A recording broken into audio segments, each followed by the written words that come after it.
Examen final, segundo turno, Daniel Quiroga Fernández. Se requiere construir un canal que transporte un caudal de 4,9 metros cúbicos por segundo. El canal tendrá dos tramos. El primero con un largo de 7 metros, una pendiente de fondo de 0,039, una sección rectangular y un ancho basal de 2,1 metros, y un valor de coeficiente de Manning de 0,014. El segundo, un largo de 10 metros, una pendiente de fondo de 0,003, una sección rectangular y un ancho basal de 2,1 metros, y un valor de coeficiente de Manning de 0,014. Diseña el canal en todo su largo para que sea capaz de transportar el caudal especificado bajo las siguientes condiciones de borde. Altura de la compuerta ubicada aguas arriba de 0,2 metros y la altura de agua en el embalse que se encuentra aguas abajo de 1,5 metros. Además, determina la pérdida de energía que se produce por el efecto del resalto. Estos son los datos del tramo 1 y del tramo 2, donde tenemos su caudal, su longitud, su pendiente de fondo, su ancho basal y su coeficiente de Manning. El primer paso para resolver es calcular la altura crítica y la altura normal. La altura crítica es la frontera entre un flujo subcrítico y un flujo supercrítico.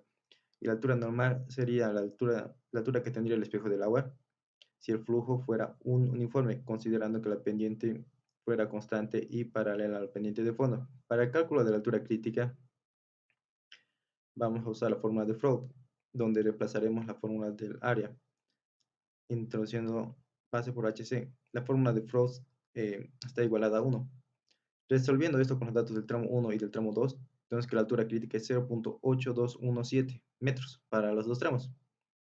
Pasamos al cálculo de la altura normal para el tramo 1 y para el tramo 2, donde aquí tenemos sus datos respectivos de cada tramo. Utilizamos la fórmula de Manning, donde introducimos la fórmula de perímetro y la fórmula de área. Y como vemos, tenemos dos alturas normales dentro de la fórmula de Manning, por lo cual lo resolvemos con un proceso iterativo. Y así tenemos que la altura normal es 0,3849 para el tramo 1 y la altura normal para el tramo 2 es 0,9847 metros. Una vez conocida la altura crítica y la altura normal para ambos tramos, se procede a analizar los perfiles posibles, tanto para aguas arriba como para aguas abajo. Desde aguas arriba tenemos una altura de compuerta de 0,2 metros. Es un perfil SO de pendiente fuerte, ya que la altura crítica es mayor que la altura normal.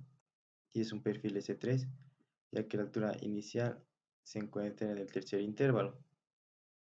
Un perfil S3 modelado desde aguas arriba estaría trabajando a flujo supercrítico. Y a flujo supercrítico sí puede influir aguas abajo, desde aguas arriba. Un perfil S3 va a tender a aproximarse a la altura normal. Si el tramo es suficientemente largo, va a igualarse a la altura normal.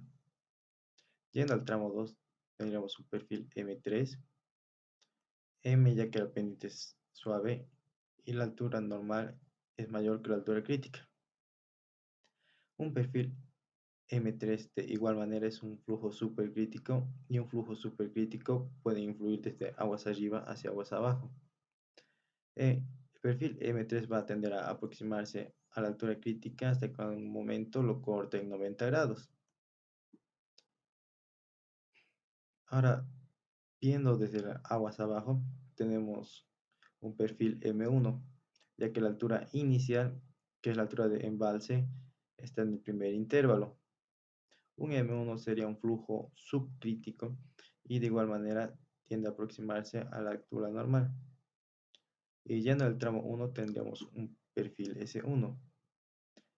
También sería de flujo subcrítico, ya que la altura es mayor que la altura crítica. Un S1 modelado desde aguas abajo va a tender a aproximarse a la altura crítica hasta que la corte en 90 grados.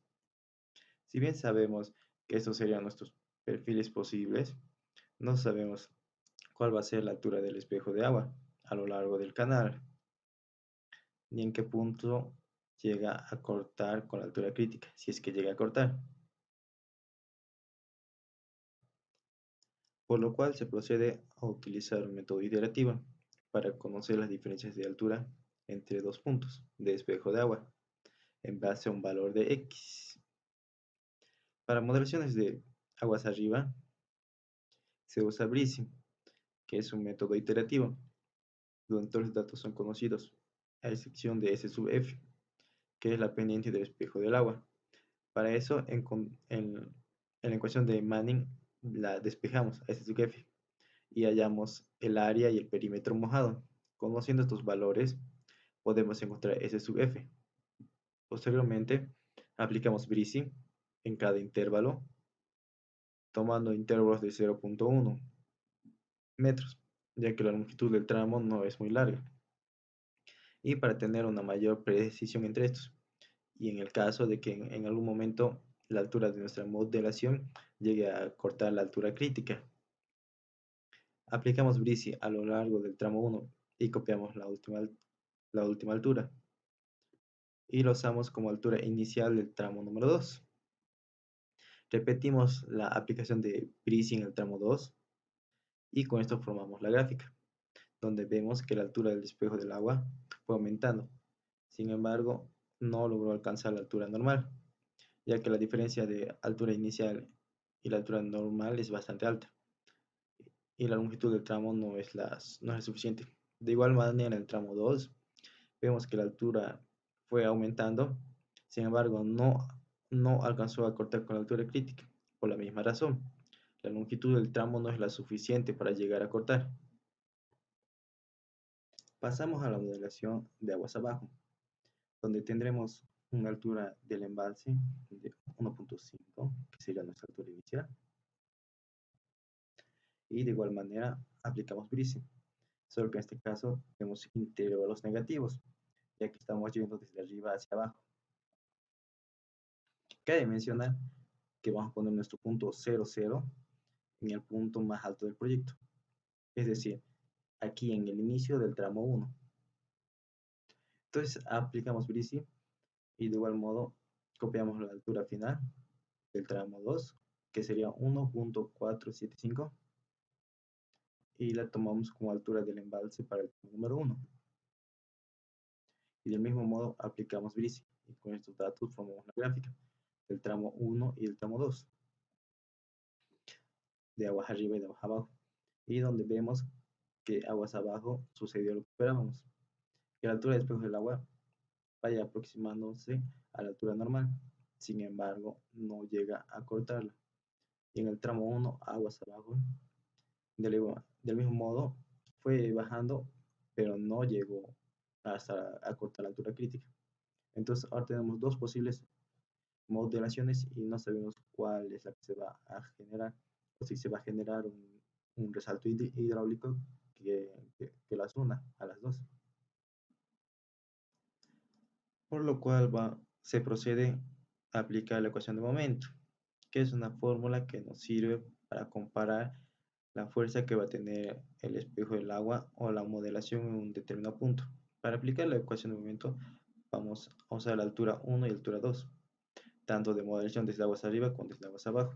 En esta fórmula, la variable m es la altura del centro de masa, lo cual sería altura sobre 2 o h medios.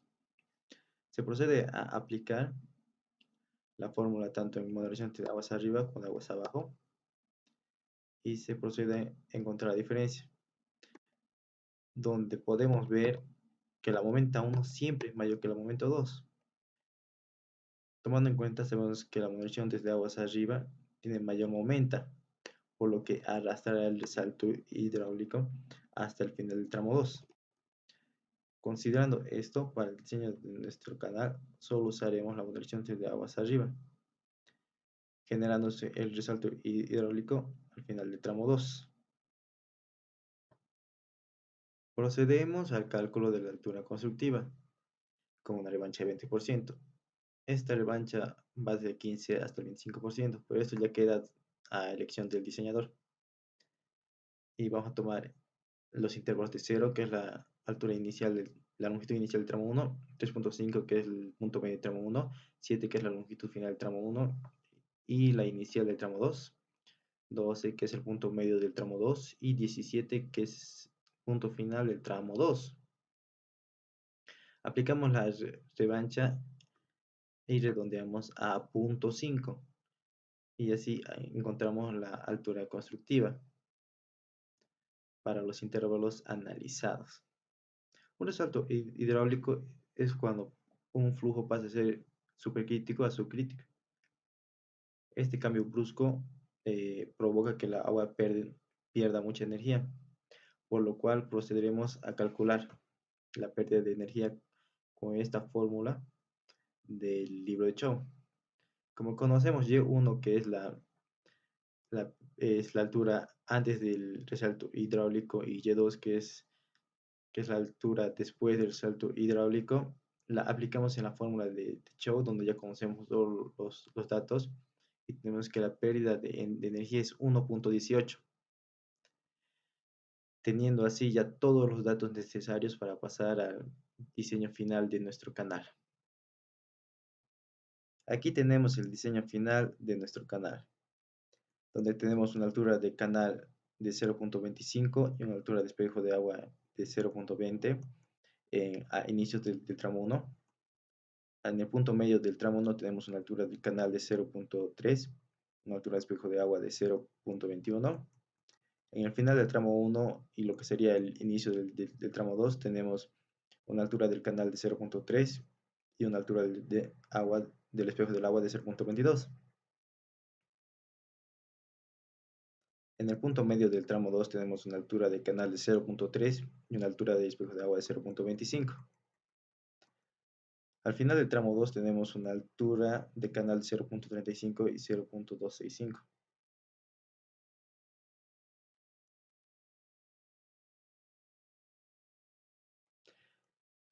Como se conoce que al final del tramo 2 está presente la altura del embalse de 1.5 metros, la altura de espejo del agua pasa de 0.265 a 1.5 metros, siendo aquí donde se produce el resalto hidráulico y la pérdida de energía que ya se ha calculado previamente. Y se recomienda una mayor protección en esta zona, ya que el resalto hidráulico va a generar una erosión, lo que podría provocar fugas en nuestro canal. Dicho esto, se concluye al problema asignado con esta solución.